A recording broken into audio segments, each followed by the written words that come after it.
Hopefully I'm live. I have not been live in a long time. Hi y'all, Bria here, and this is really exciting because I'm starting a whole new vibe right now. I'm starting a book club. I'm not sure how many of my subbies are interested in this, and regardless if you are or not, I am. So it's like I want to have my page truly like broadcast all the different sides of me, and a big part of me is that I'm a nerd. I love to read, and lately I've actually been spending a lot of time reading. And I was just thinking to myself, everybody doesn't really read that much. Some people do, some people don't, but a lot of people don't really have time to read. And just like listening to podcasts, I was like, why don't I just read books for people who don't have time to read, if they're even interested, So there's a lot of books that I want to read. I want you guys to give me suggestions as well. But really, today's like day one of book club with Bria-maine. So thank you for being here. If you are already subscribed to my channel, of course, hit that like button so we can see more videos like this. If you're new here, my name is Bria-maine. I do a lot of travel content, Nomad Life content, and now we're doing some book club content. So I'm excited to read for you guys today.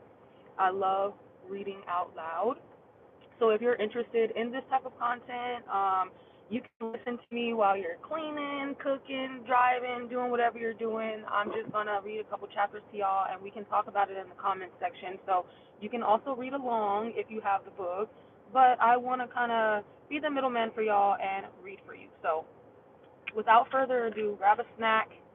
That's another thing I'm going to do. If you know me, you follow my channel, I do snack reviews. So this is my snack for today. It's like a Chinese crab Lay's chip. I found this at a local gas station. I was like, that sounds interesting. Might tap into that. And I'm also a country girl, y'all, so I really love boiled peanuts.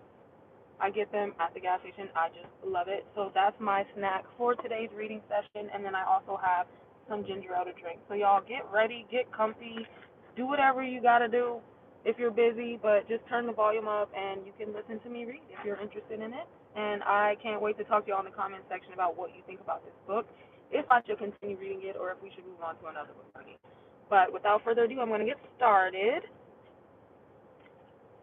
The book that I'm going to be reading is Babylon Sisters by Cleage. I think that's how you pronounce her name. I found this book at a local bookstore, and it actually caught my attention because usually I'll read the back or like the little insert at the beginning that tells you what the book is about. And it mentioned that it was about some sisters in Atlanta. And for those of you who don't know, I'm based out of Atlanta. So I was like, oh, this sounds interesting. I think I want to see what they're talking about. So let's get to reading this book. I'm just checking my live real quick on my tablet to make sure y'all can see me, hear me, everything smoothly before I start running my mouth reading this book because I don't want y'all to miss any of it. If my tablet wants to work today. All right. Chapter 1 of Babylon Sisters. I hope you guys like my voice too because it's hard to listen to somebody read if you don't like their voice. Why is my tablet not pulling it up, honey? We'll check back later. I'm sure it's fine. I'm ready to get started. Okay, chapter 1. My daughter is upstairs weeping. She's been up there in her room for 3 days, 6 hours and 32 minutes, indulged herself. That's interesting. What does that even mean? For 3 days, 5 hours and 41 minutes. Oh, I indulged her. A broken heart may not be as visible as chickenpox, but the scars are just as bad. So I listened and I commiserated and I clucked sympathetically while she examined and re-examined every detail of her first love's betrayal. I took her meals upstairs on a tray, made tea to soothe her nerves and mind, and resisted every opportunity to say, Phoebe, my darling, I told you he wasn't for you in the first place.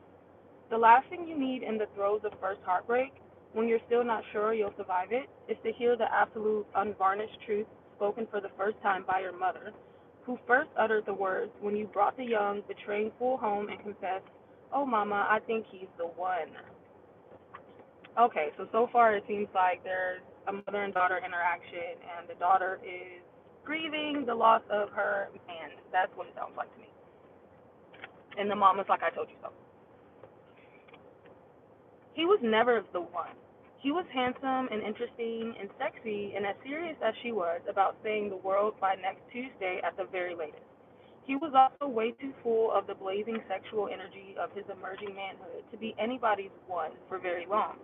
But at 17, how was she supposed to know?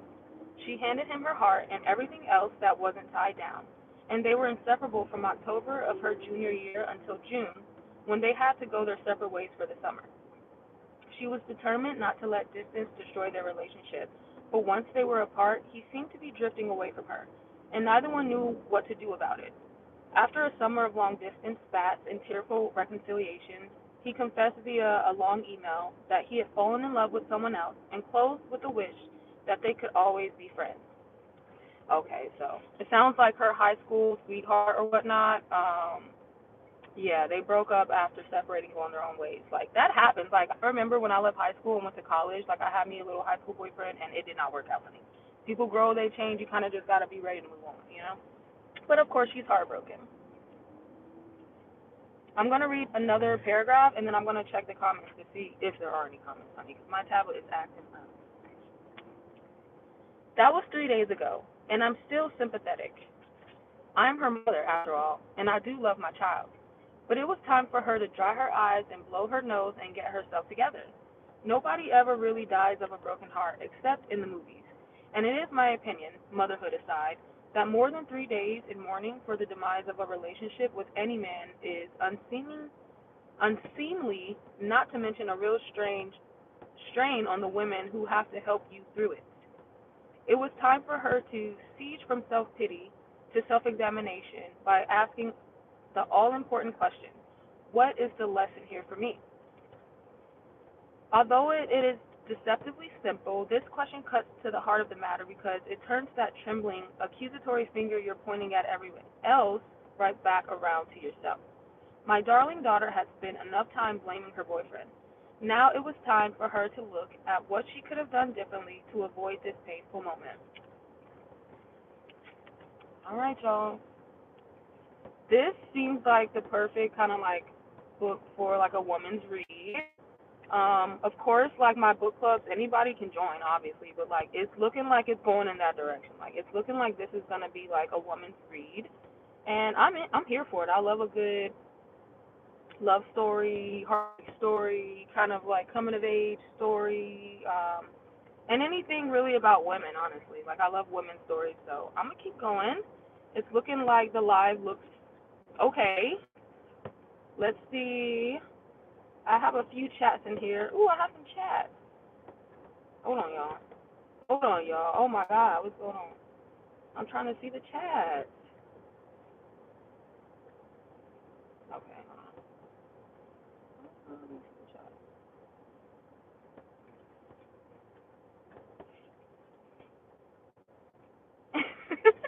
Looking at herself is crazy though. They literally don't want me to see the chat. They want me to see like some random lady like, what's going on? I'm telling you, y'all, these book clubs are going to be very informal, to say the least. To say the least. Because I'm like, what in the world? Why is it showing up like that? But anywho, I'm just going to continue reading.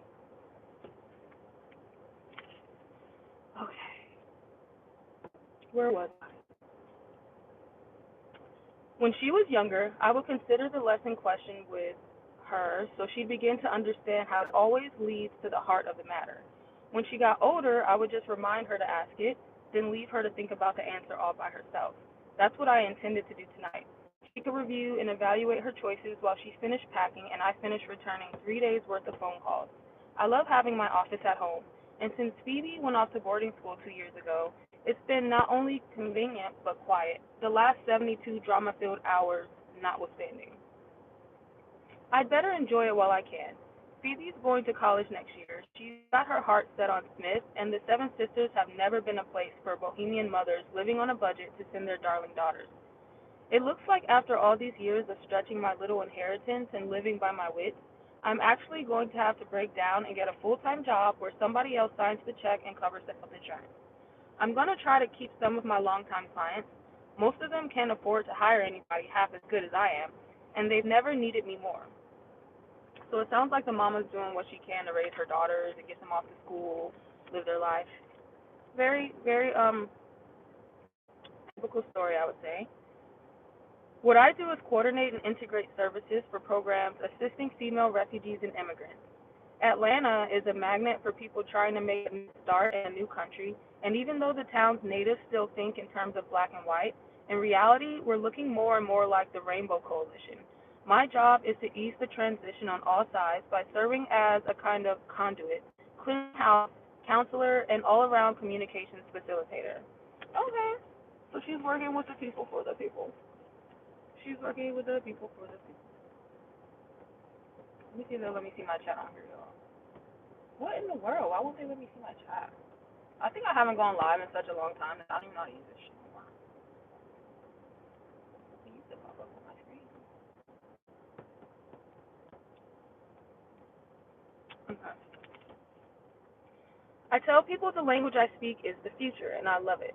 All you have to do is help a Cambodian family find safe housing, or a Haitian mother register her children for school, or reunite a Cuban father with a son he thought he'd never see again, or attend a Liberian wedding party to know that there isn't nearly as much difference between people as some of our governments and institutions want us to think there is.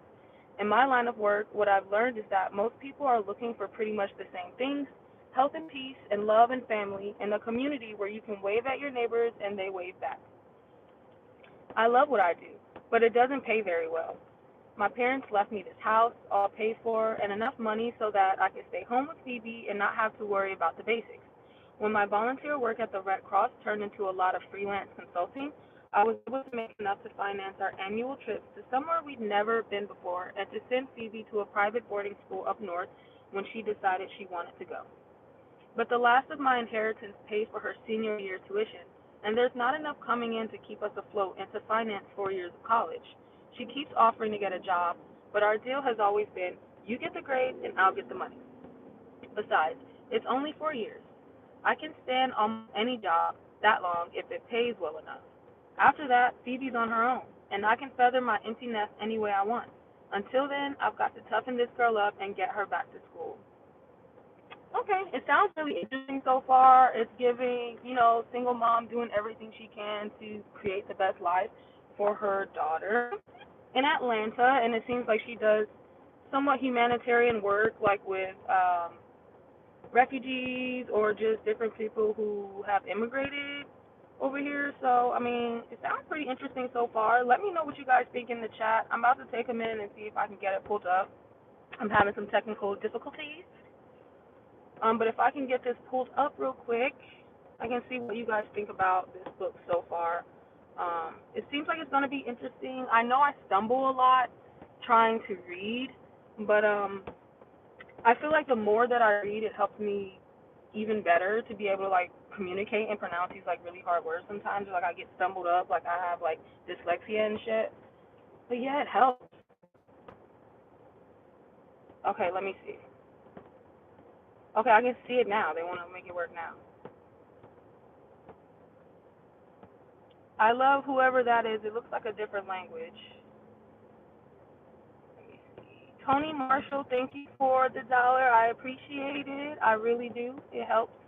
Anything helps. You guys like the video. If you're into this content, that helps as well. It's free. Well, we got a few comments up in here. I just been running my mouth. But luckily I can see them now. I couldn't see them before. Well, hey, all y'all in the comment section. If I missed anybody, I apologize. It's just so weird, the new setup on here. I wonder what it looks like. It's not giving at all. To be continued. I'm probably going to have to come back after this video and, like, review it and review the comment section. Like, what the hell is going on? I have, like, I have, like, a laptop, a freaking tablet. I got my phone. It's just too much. It's too much going on. I think maybe I'm just getting old or something. Let me put my mother through glasses. And we can continue this journey because I really want to get through these 3 chapters. I don't know how long these videos are going to be. I was wondering, I was like, how long are these videos going to be? An hour, 2 hours? Like, I don't think they should be that long. I read pretty fast once I stop running my mouth. But okay, let's see what we can get through. We're still in chapter 1, y'all. Back to the Babylon sisters. I brewed a fresh pot of coffee and poured us each a cup to signal that the tea-sipping phase of her healing was officially over, then went upstairs to tap on her half-open door. You awake? From inside the silent, darkened room, my daughter's voice was a pain-filled quaver. Come in, Mom. I pushed open the door with my foot. Once inside, I could see that there was one small candle burning on the bedside table. The air was faintly perfumed with the roses Amelia brought over yesterday when she came to check on the progress of the patient. Amelia Douglas has known Phoebe since she was 8 years old and is more like a favorite aunt than a next-door neighbor. Phoebe herself was curled up in the center of the bed under a wool blanket her grandmother brought back from South America years ago, and which is so smotheringly heavy that we use it only on those rare occasions when the furnace goes out in one of those freak Atlanta ice storms and we want to stay cozy until Georgia Power gets around to reconnecting our block. That's so relatable, oh my God. As someone who lives in Georgia, like, oh my God, when the power goes out, you're just sitting there just waiting for Georgia Power to pull up. I'm like, any moment now. The neighbors were all just sitting outside looking down the street waiting for the Georgia Power truck. It's hilarious. Okay. But there was no ice storm. It was, in fact, the end of August, and the temperature outside at 9:30 at night was still 85 degrees. I suppressed a smile. Baby doll was playing this scene to the hilt. The candle flickering over her sweet little face was the perfect theatrical touch. Right out of Camille. My child intends to major in performance studies. Looking at the scene she's constructed here, I know she'll make the dean's list. So it seems like mom thinks her daughter's like being overly dramatic, and she's like, get over it already, like you guys broke up, like you'll be fine. That's what I'm getting from it. Let me know what you guys think in the comments. I bought you some coffee, I said casually, like she's always in bed with the lights out at 9:30 on a Friday night. She sat up slowly and reached out to clutch the cup I was offering. Consistent with her cold weather motive, she wrapped both hands around it and breathed deeply, as if we were huddled in a tent at the foot of Mount Everest. Thanks, Mom. That quaver in her voice sounded so genuinely sad. I was tempted to sit down on the edge of the bed and spend another hour or two cooing and comforting. I know that's what she wanted, but part of being a good mother is knowing when to exercise some self-love, even in a raw moment like this one. Can I turn the light on? I said. I can hardly see you. I look a mess, she said, running her hand over her hair, cut short and curly. The flickering candle threw her shadow on the wall dramatically. The award for best lighting design goes to... You can't look a mess to your mother, I said, turning on the lamp. It's against the law. She managed a shaky smile, but she was right. She looked a mess. Not a terminal mess.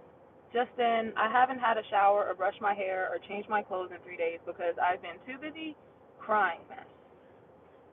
Her suitcases were open at the foot of the bed, but her clothes were strewn around like she'd closed her eyes and thrown them in the air to see where they would land. I see you started packing, I said, taking a seat at the foot of the bed. She was propped up now against a nest of pillows. The 2-ton blanket still draped over her knees. She gazed around at the colorful piles of her back-to-school clothes like she was seeing them for the first time. I was trying to get it organized, she said, but her voice trailed off like no further explanation was necessary since I was clearly familiar with her situation. So you want some help? I said. You know you're not going to want to tackle all this tomorrow. She took another sip of her coffee, put it down slowly on the table near the candle, and sighed deeply. Mom? Yes? There's something I have to tell you, and you're not going to like it. This is not a sentence the mother of a 17-year-old girl in the middle of a marathon crying jag wants to hear. Trust me. The possibilities are endless, and endlessly depressing. I willed myself to remain calm and not jump to conclusions. What is it, sweetie? She just looked at me while a big fat tear rolled down her cheek. She dabbed at it with a soggy tissue that has seen better days. Please tell me this girl isn't... I interrupted that thought before my brain could finish it. What's wrong, Phoebe? I haven't finished packing because I'm not going back to school, she said, her voice a mixture of misery and defiance. Not going back to school? I said, not sure whether I was more surprised or relieved. This was a fantasy, not a problem. Why? It was a rhetorical question. There was no possible answer that would result in my agreeing to such a move. Phoebe was a straight-A student at Fairfield Academy. This was her senior year, and she was practically guaranteed admission to any school where she applied. This was no time to take a break. Sorry, y'all, I'm checking my car. So yeah, you got a girl about to graduate high school. Her mom is doing everything she can to get her in college, and it's looking like she don't want to go. I wonder if this could have anything to do with the situation with the boyfriend. I don't know. We'll see. It's just too painful, she said with a delicate shudder. I'll have to see him practically every day. Everybody will know he broke up with me for her. Phoebe's voice cracked on the word, and she tried to collect herself. I didn't rush the moment. I wanted her to get it all out before I inquired as to whether she had lost her whole mind. In a nice way, of course. I just don't think I could stand it, she said. You understand, don't you, Mom? I chose my words carefully. I was a modern mother, and I wanted to be compassionate, but absolutely clear in what I was saying. I patted her knee through the rough wool. I understand that at this moment, it may seem like the whole world is falling in on you, I said calmly, but hiding at home is not the way to get through this. Sooner or later, you'll have to go back to school, and the longer you wait, the harder it will be. Why do I have to go back at all? You homeschooled me when I was little. Why can't we do it again? Because I can't teach you calculus, I teased her gently. She was not amused. I already had calculus. Listen, sweetie, I said. I know you loved him, and I know it's hard to face your friends, but dropping out of school your senior year isn't an option. It doesn't make sense. Two more tears rolled down her cheeks. For maximum guilt-producing effect, she didn't even bother to wipe them away. I patted her knee again and noticed her perfectly pedicured toenails sticking out from underneath the blanket.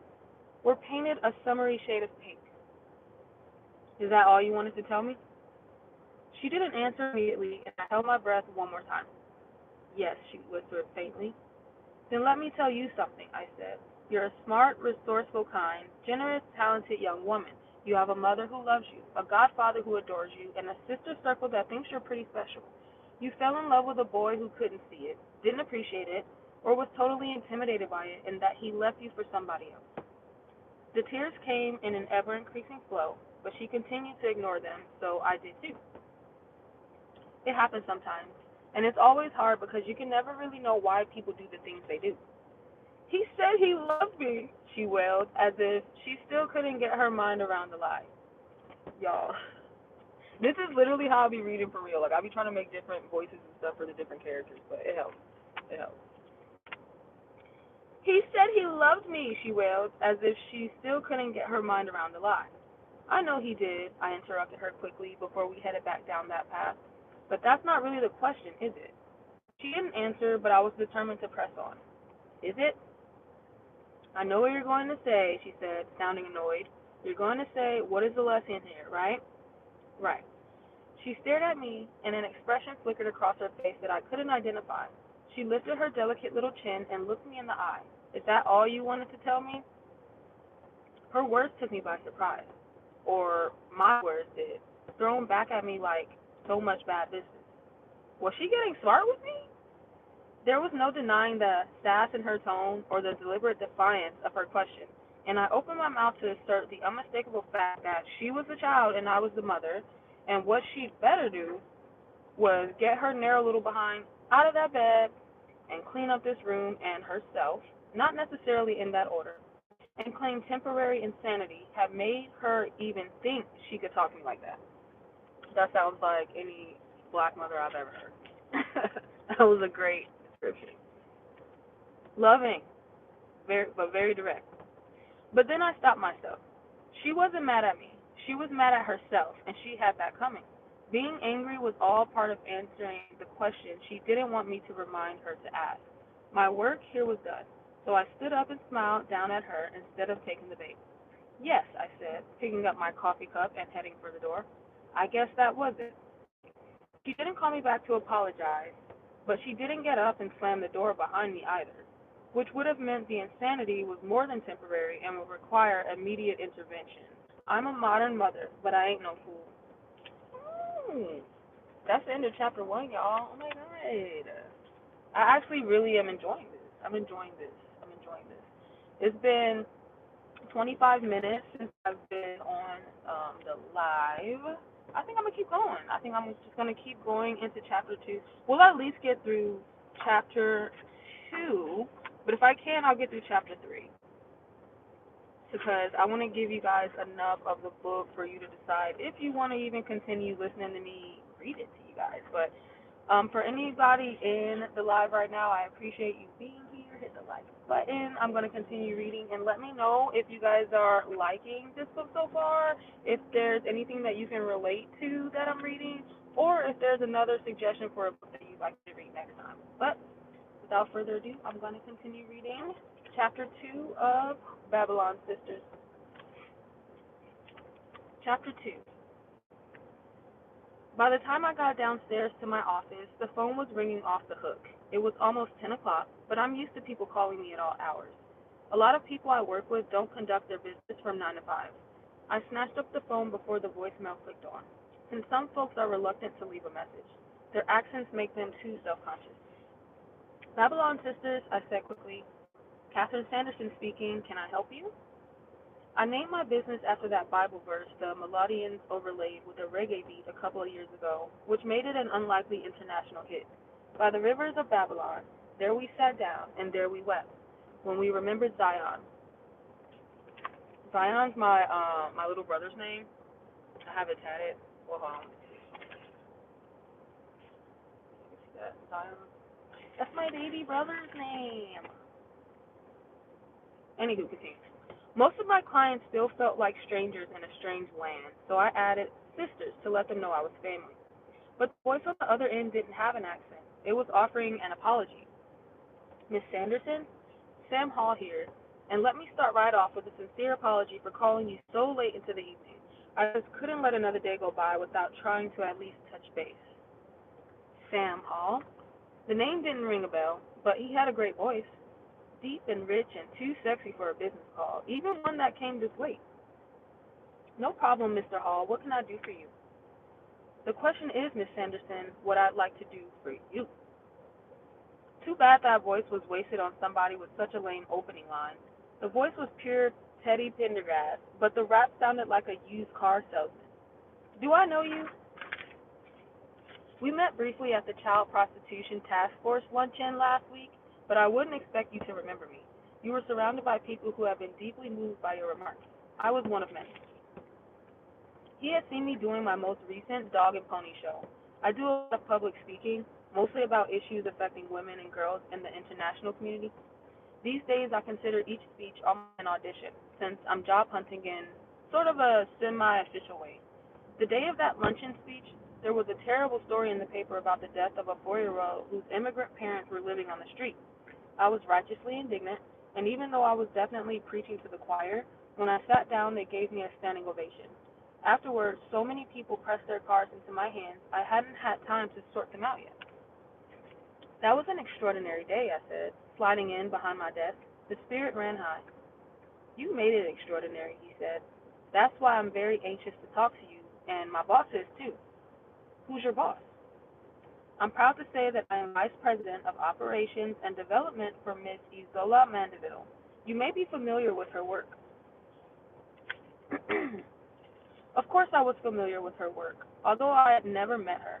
Isola Mandeville was an Atlanta legend, a former domestic worker who got sick and tired of being sick and tired and started organizing other maids and cleaning women to demand better wages and more humane treatment. She worked for an old white woman who depended on her completely and actually had a lot of respect and even some affection for her, but who did not appreciate her increasing visibility in what was becoming a full-fledged movement. When the old woman's friends began to complain that Isola was stirring up their maids, several of whom had suddenly demanded advance notice and extra money for overtime, it was the last straw. Hi, Aquarium Designs 360. Hi, Amana Begum. What's up, Mecca N and Dax? Hey, I can see my chat now. Okay, that's wonderful. We're reading, y'all. Where was I at?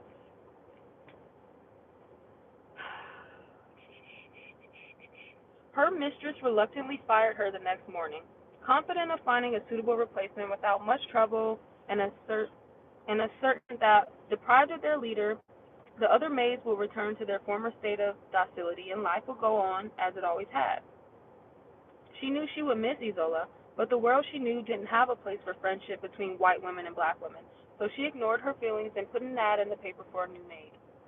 The only problem was that Isola was not prepared to go quietly. She was a fiercely independent woman, alone in the world by choice. Her job made it possible for her to pay her own way, and she did not intend, as she said to herself, to spend the next 5 years learning the ways of a whole new set of white folks just because these women didn't want to pay cab fare when their maids left those mansions at midnight to catch the last crosstown bus home.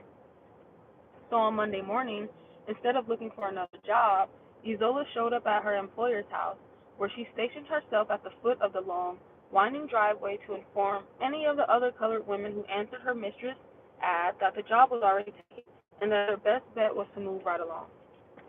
Okay, she not playing. It took only one day for the world to get around that Isola fully intended to keep her old job, and 3 more days for her mistress to realize she couldn't make it without her. The legend has it that the white woman finally took that long walk down to the street, and after several minutes of intense negotiations, they arrived at a compromise that guaranteed Isola overtime pay for evenings, cab fare home after parties, and weekends off unless she wanted to work.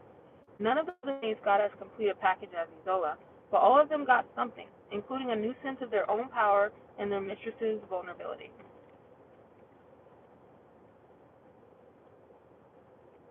When the old lady died a few years later, she surprised everybody by leaving Isola $100,000, which her former maid used to open a training and job placement agency for women involved in janitorial services. In 10 years, it had grown into a multi-million-dollar enterprise with contracts from some of the biggest hotels and office complexes in Atlanta, as well as select private homes in the same community where she used to work.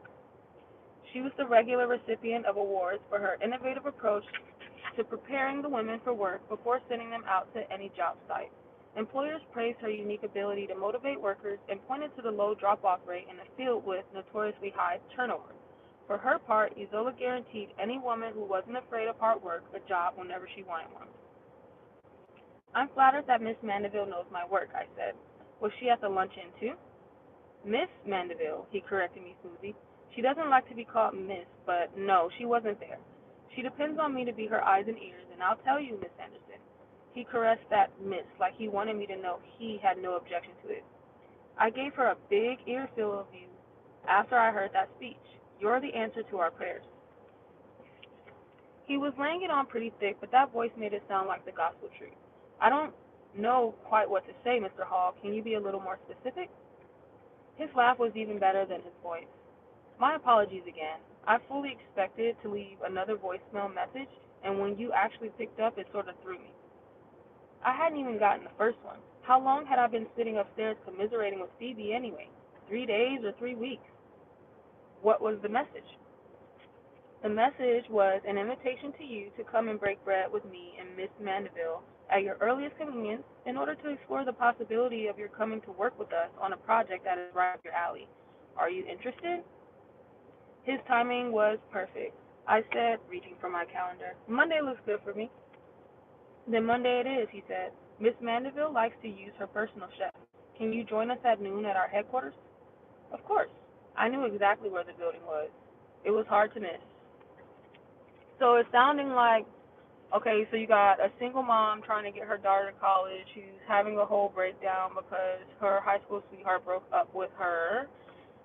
And the mom is having an opportunity, like a job opportunity coming up that she almost missed because she was tending to her daughter who's heartbroken. That's what I got so far. And for the folks in the chat who are being nasty, thanks for watching the video, y'all. The longer that you stay in the video, that really helps. So even if you want to stay and be a hater, like that helps too. So I appreciate you guys. Thank you. I'm going to continue. All right. Mandeville Maid Services was housed in a newly renovated 5-story building in the historic but perennially depressed Auburn Avenue area. Isola was reputed to have paid cash for her property, and her decision has single-handedly revitalized an entire block and endeared her to City Hall. Every black mayor since Maynard Jackson had tried in vain to come up with a plan to bring back the glory of what had been pre-integration black Atlanta's main commercial strip, but the lure of huge other malls like Lenox Square and Fitz Plaza had made the small storefronts of Auburn Avenue seem quaint reminders of a time that was as gone with the wind as Scarlett O'Hara's plantation. Isola bought the building for next to nothing and put the money she saved back into her business. When her staff had expressed concern about location, she said people who were looking for maids still expected to come to the black community to find them, and Auburn Avenue was about as black as you could get. Well, you've made me a very happy man, Miss Sanderson. I look forward to seeing you on Monday. I'll be there, I said. Please give my best to Miss Mandeville. I'll do that, he said, pleased that I had remembered about that miss. Good night. Good night. I hung up the phone and immediately grabbed a handful of cards to see if I could find one that would give me a little more information about Sam Paul and his boss. I wondered what kind of a project they were talking about and how many of the stories I'd heard about the reclusive Miss Mandeville were true. She had a reputation for being strong and ruthless, which could probably be said of most successful business people, but in a woman it still seemed extraordinary, and to some people slightly inappropriate. That's fine with me. I've never been a stickler for appropriate. What I need to know is, what's the going rate for being an answer to somebody's prayers? I was so engrossed in my search and my speculation that I didn't know Phoebe was standing in my office doorway until I looked up and saw her watching me intently. She still had the big blanket sort of gathered around her shoulders, and just looking at it made me feel sweaty. Hey, sweetie, I said, pleased to see her up and about. Feeling better? Mom, she said, we have to talk. That is the end of chapter 2, y'all. We are, 36, 37 minutes in? Sounds like a great time for a snack break. What's up, Toffee? Toffee's in here. She loves to listen to me read. I'll show y'all her in a second, but I need a snack. I need some water. I need some drink. Toffee, come here. Come here. Come here. Okay, she doesn't want to talk to me. So I just told her to move. She's like, you told me to move, now you tell me to come here. Like, what do you want? My ginger ale. Yeah, I gotta try these chips. I love crab chips. I usually eat the Oops crab chips, if y'all know about those. It's like UTZ. And it's like a white and orange bag.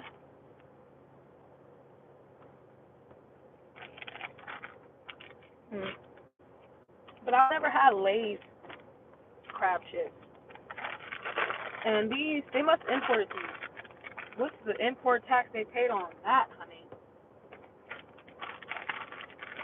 I'll be trying to read it because it's in Chinese, but I can only get like every other character. I've been working on my Chinese study again, and then I want to get back to my Thai studies, but honey, they're trying to make me pay for that. I ain't trying to pay no subscriptions right now. And the way that they make their bags, y'all, like the imported ones, like you can't really open them at the top like how the American bags are, like meant for you to rip through it. Oh God. They smell delicious. They smell like crab. If you like, crab smell. Yeah, it says fried crab flavor.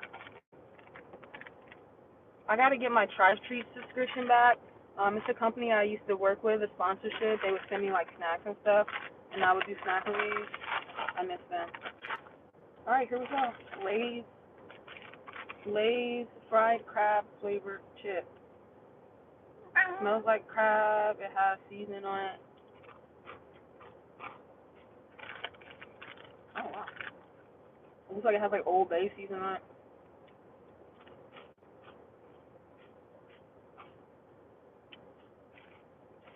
It's actually really good. The only thing I could compare it to is the Utz crab chips. The Utz crab chips are way more Old Bay, way saltier, maybe even a little spice to it. This is giving more like soft shell crab, like sweet, like that sweet taste you get from crab meat. It's like a sweet taste, and then just like afterwards, a slight Old Bay slaps you.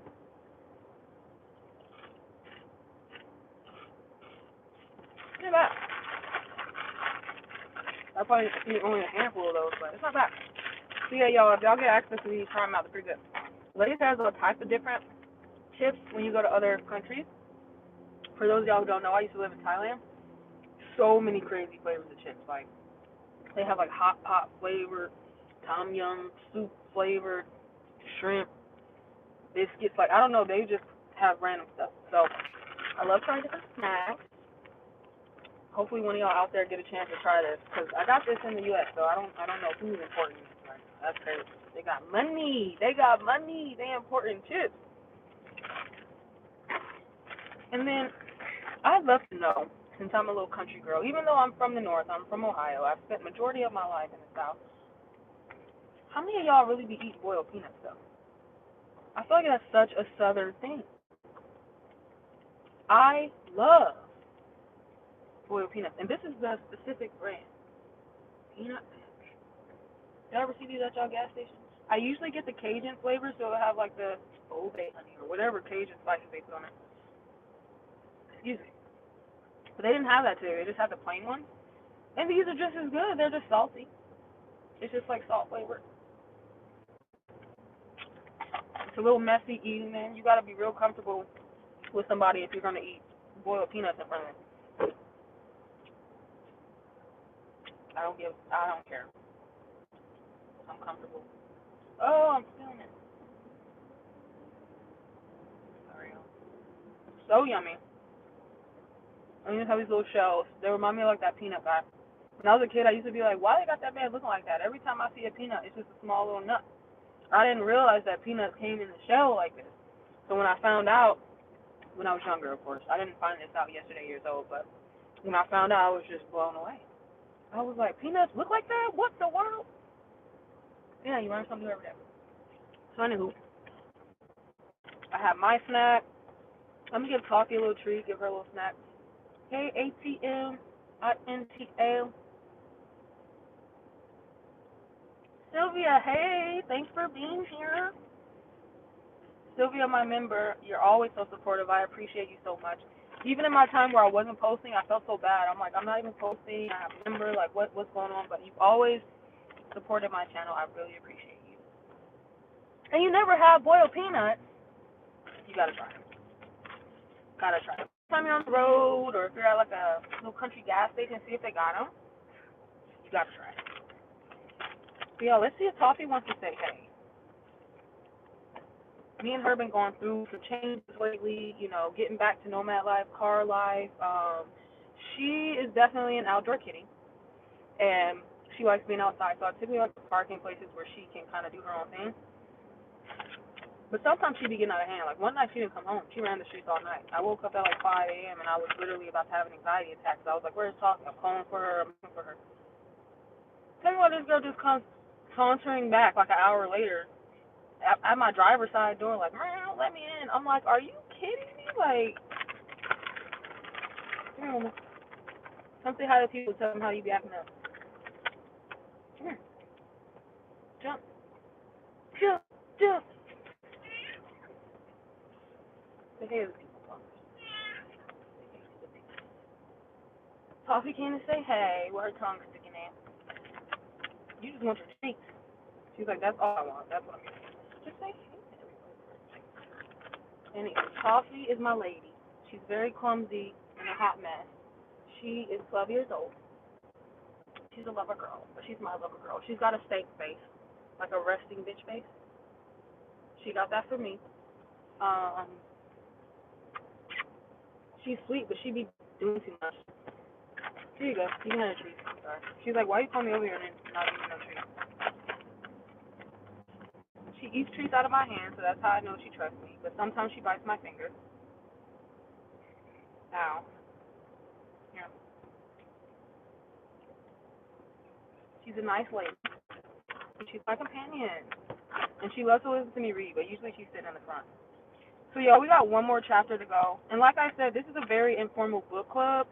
Imagine us together hanging out reading a book. There will definitely be some pauses, some snack breaks, some check on your pet, all that type of stuff. So we're going to get through this third chapter. I like the book so far, y'all. Let me know if you've been following along, or maybe you can catch the playback and let me know in the comment section. But I'm actually really enjoying it. I feel like it's very relatable.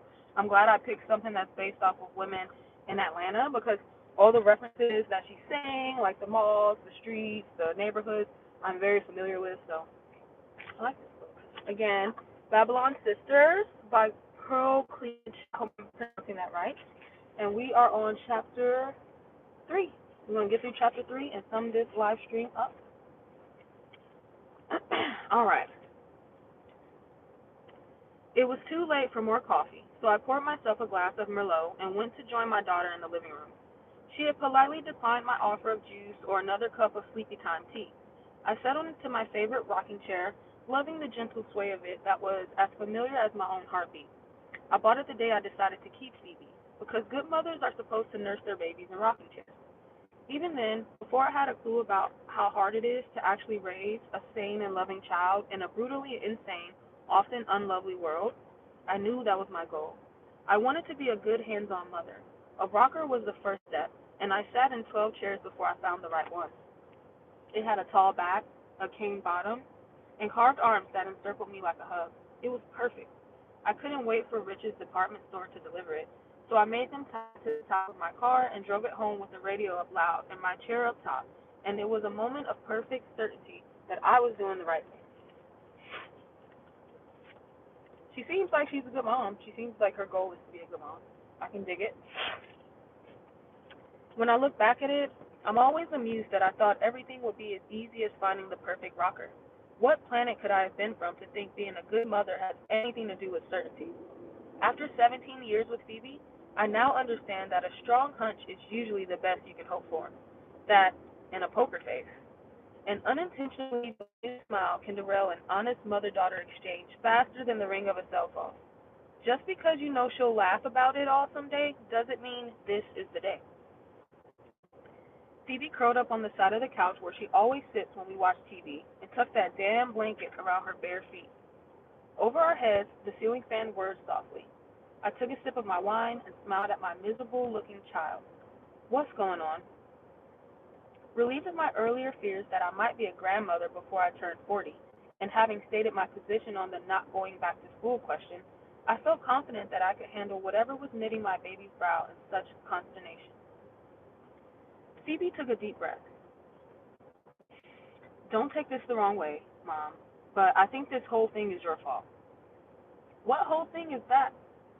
This whole thing with Bradley. She had told me she would never speak her faithless boyfriend's name again, and that she would appreciate it if I didn't either. It was, she said, just too painful.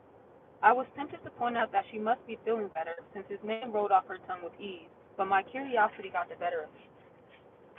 My fault? How can it be my fault? I always liked Brad. I just didn't like him for you. That's the whole point. You could tell he was wrong right away, and I never suspected a thing. The thought made her so indignant that she shrugged off the blanket and leaned toward me. Why do you think that is? I wondered if I should go alphabetically or chronologically. I'm 38 and you're 17. I've had more experience with men than you have. She shook her head vigorously. No, no, no, that's not it at all. I took another sip of wine. I don't know what you're talking about, sweetie. Start at the beginning, okay? Okay. She paused dramatically, closed her eyes, took a deep breath, and then opened them with a look of renewed determination. Okay, so this is getting saucy, y'all. So the mom and the daughter are pretty much having a conversation where the daughter is saying, like, I feel like, Mom, it's your fault that I'm even going through this whole heartbreak with this dude because you knew he wasn't good for me in the first place and you never really said or did anything about it. Like, why do you think that is? Why did you just let me go through this? And now you're sitting here irritated that I'm heartbroken and want me to get over it. So it seems like the daughter is about to say how she really feels, get it off her chest. Let's see. There's a theory, she said, slowly, that women's romantic relationships with men are totally shaped by their fathers. If it's a bad relationship, those women will seek out men who are like the father over and over in order to see if they can resolve issues that began in early childhood. I've heard that theory, I said. Do you believe it? My own father flickered across my mind.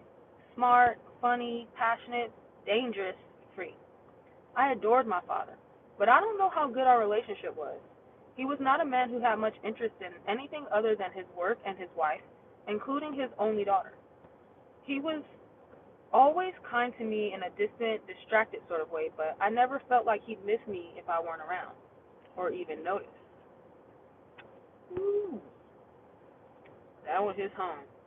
Do you think your relationship with Granddaddy is what drew you to my father? For the last couple of years, Phoebe had been badgering me for information about her father. When she was little, I told her he had died in an accident before she was born. She accepted that for a while, but when she got older, she wanted more details. Didn't I have a picture? Didn't he have a family? Weren't they her family too? Didn't they want to meet her? Her questions were outrunning my ability to lie. One day I found myself looking through a magazine for a photo of some unknown young brother whom I could pass off as Phoebe's father, and I realized I couldn't sustain this level of subterfuge. I didn't even want to. I hated lying to my own child. The problem was, I wasn't prepared to tell her who her father was. How could I? He didn't even know she existed. That had been my decision when I had her alone, and I wasn't about to risk her showing up at his door one day, searching for her roots and exposing my decision for his scrutiny after all these years. He had made his choices and I had made mine, starting when I got pregnant during my senior year at Spelman. I loved him, but even then I knew a child wasn't in his plans. Ooh. Juicy. After an award-winning student journalist, he had just snared the job of a lifetime as West African bureau chief for a respected black news magazine, and that was all he talked about. It was his dream come true, and he was ecstatic. I was on my way to graduate school at Howard in international affairs, hoping for a diplomatic career, and we were already making plans for me to come over and visit once he got settled and as soon as I saved enough money for a round trip ticket. I was also keeping busy by pretending to be fine with our impending separation because I knew I had no choice. That was always part of our deal. We considered ourselves citizens of the world, and we had fallen in love first because of a shared passion for understanding world events and wanting to, as he said, play a role in the major stories of our time.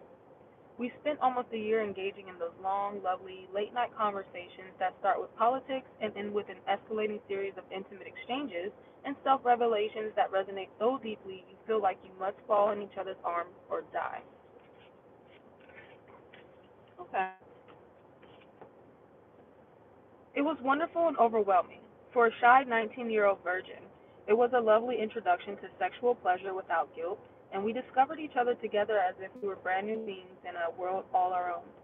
Sex with him was an explosion of new feelings, physical and emotional, and I couldn't get enough of either one. I told him that I loved him, and he said he loved me too, but he never made any secrets of his plans to leave for Africa the week after graduation. He never made promises he didn't intend to keep about marriage or family or a conventional existence with a fixed address and a predictable future. I pretended that I was fine with me because I knew his freedom was as important to him as his work, and the idea that he would sacrifice or even modify either one because we happened to fall in love never entered his mind.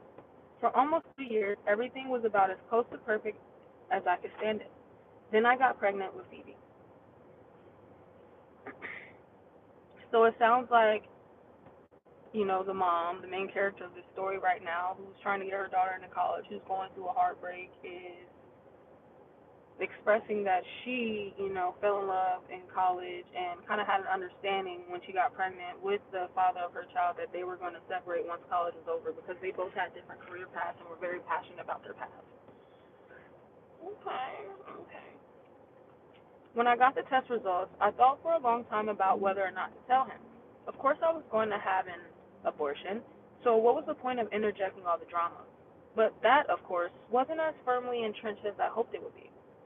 In fact, there was another argument being made by some other part of my brain that ran more toward fantasizing how lovely it would be if he threw his arms around me and told me not to even consider an abortion because he was going to marry me immediately. We would start our family in West Africa so he could still do his work. I would go back to school in a year or two, and our child would be nurtured within the circle of love that had created that life in the first place. But I always knew that was a fantasy. He was a great boyfriend, but that didn't mean he was prepared to be a great father. So I pushed that hopeful thought as far back in my mind and my heart as I could, and I called the Feminist Women's Health Center to schedule the procedure as soon as they could take me. I waited until the week before he was leaving to tell my lover I was carrying our child, and his face told me my fantasy was just that. He didn't look happy. He just looked scared, disappointed, maybe a little pissed. So I hurried to tell him that he didn't need to worry because I was going to get rid of it. I cringe now when I think of using those actual words.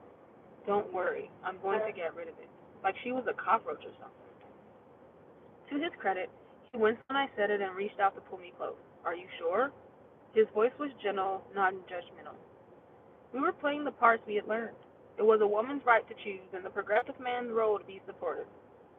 They're probably more terrible questions, but at that moment I couldn't think of one. Of course I wasn't sure. I loved him and I wanted him, and something in me really wanted to have his baby, but I didn't know how to tell him that. I couldn't even admit it to myself yet. My generation is still struggling to find the balance between love and freedom, sex and romance, family and career. Sometimes we get it right, but more often we don't. That struggle is the legacy of the women's movement and our mothers' efforts to incorporate the theories of middle class white feminism into their highly untheoretical black female lives. Wow, that was a mouthful. She definitely clocked right there. As my mother told me once I was quoting Gloria Steinem as the ultimate authority on all things feminist, what you have to understand is that colored women weren't involved in the women's movement. We were the women who moved. She was right, of course. But moved where? I'm sure I've already made the appointment for next week. Oh, baby, he said, I'm so sorry. And he sat down with me on his lap and rocked me back and forth until I had worked up enough nerve to ask the question, will you go with me? I whispered. Of course I will. And tightened his arms around me. Of course I will. After that, we didn't talk about it anymore. We made love one more time, but everything was so different. We might as well have been total strangers. The next day I went back to my apartment and he kissed me at the door like it was the last time. And it was. I called him that night, and when he answered the phone, he was so drunk he wasn't making any sense. He just kept telling me how sorry he was until I told him I'd talk to him tomorrow and hung up. But I didn't talk to him in the morning, or that afternoon, or late that night, or ever again. When I finally went by his place, frantic, and let myself in, all his clothes were gone, and there was an envelope for me on the coffee table with $300 bills and a note that said, I'm so sorry, baby. I can't do this with you. Be strong, BJ. Dang, that's so sad. All she asked was for him to go to the appointment with her. That's all you had to do, but okay, let's see what happens, y'all. I think it was the be strong that pushed me over the edge. I sat down on that bed we'd rolled around on together so many times, and I cried as hard as I ever cried for anything or anybody. I felt a part of me that loving him had opened up, closing like a steel door as the hip, undemanding, unconventional woman I was pretending to be dissolved in those tears. Because he had done the worst thing a lover can do. He had committed the unpardonable, unforgivable sin. He had left before I had a chance to stop loving him. Phoebe was watching me, and I realized she was still waiting for me to answer her question. I think my relationship with my father made me a more independent woman. But did it lead you to my father? She was pressing me, so I tried another sidestep. It probably influenced all the men I was close to in different ways. But did it influence you when you picked my father? Yo, her daughter is not playing her right now. She is not playing. Your father was one of the men I was close to, so I guess it did.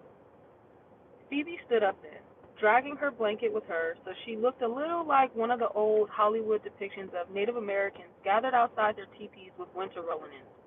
She walked over to the window and pulled the drape aside to look out into the dark street, then turned back to me.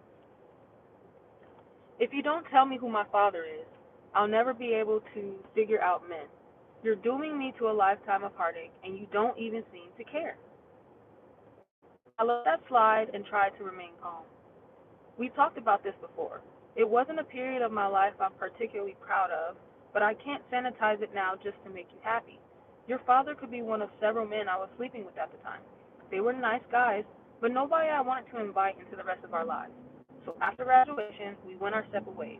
They have their lives, and I have you. So it seems like the mom is still slick lying. She knows who the father is.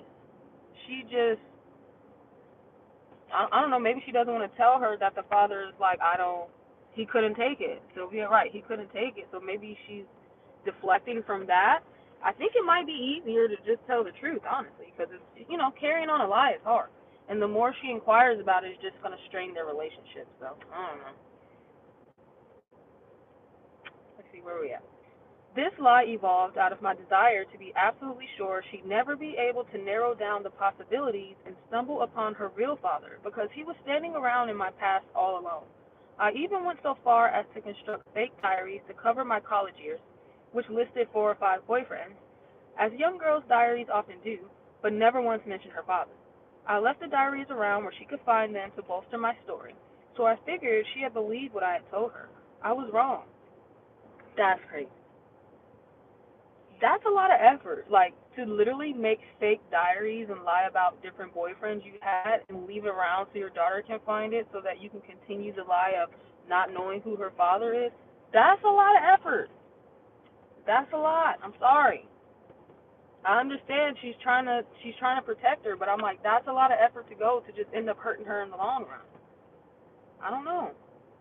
I think, yeah, Sylvia, I think she should have just been straight up about it, because when the daughter finds out how much effort she's gone through to keep lying, I don't think that's going to be good for their relationship at all. At all. I don't believe you. You're not that kind of woman. Her tone irked me. A broken heart gives you a little leeway, but it doesn't give you license. What kind of woman is that? Non-monogamous? Indiscriminate. She spit the word in my direction defiantly. Uh-oh, I thought, she's pushing it. Then she walked back over to the couch, sat back down, and crossed the line. How many are you talking about anyway, Mom? Can you narrow it down a little? 2 or 3? 5 or 6? 10? This is what I get for sending her to private school with a bunch of rich white girls. From what Phoebe says, they talk to their mothers any kind of way, and their mamas let them. But this conversation was over. I stood up. Let me tell you something, and I'm not going to say it again. The way you were conceived is none of your business. The number of lovers I've had or never had is none of your business either. She tried to say something, but I held up my hand and she was silent, proving that she's not completely crazy. You are a blessed child because you have a mother who loves you more than life itself, a mother who has given you the tools you need to be an independent woman, who won't have to take shit from a living soul, a mother who is going to pay your way through college. I was getting angry, and the good mother is never supposed to get angry. What kind of example does that set for your child? I took a deep breath. I'm sorry, Phoebe, but if that's not good enough, then I can't help you. Tears were running down her face again, but I was too mad to offer her sympathy or a tissue. I'm going to the newsstand to pick up tomorrow's papers, I said. There's plenty of food in the kitchen if you're hungry. I won't be long. She wiped her face with a corner of the blanket and issued a shaky last word. I just don't know how you can say you love me and still not tell me who my own father is. Woo! I've told you what I know, sweetie, I said, grabbing my keys and heading for the door. That's the best I can do. Which, of course, not true. A lie is never the best you can do, even when you tell yourself it is. It's just a way of buying some breathing room until you can work up enough courage to tell the truth. And that can take a lifetime. Whew, that was chapter 3, y'all, of Babylon Sisters.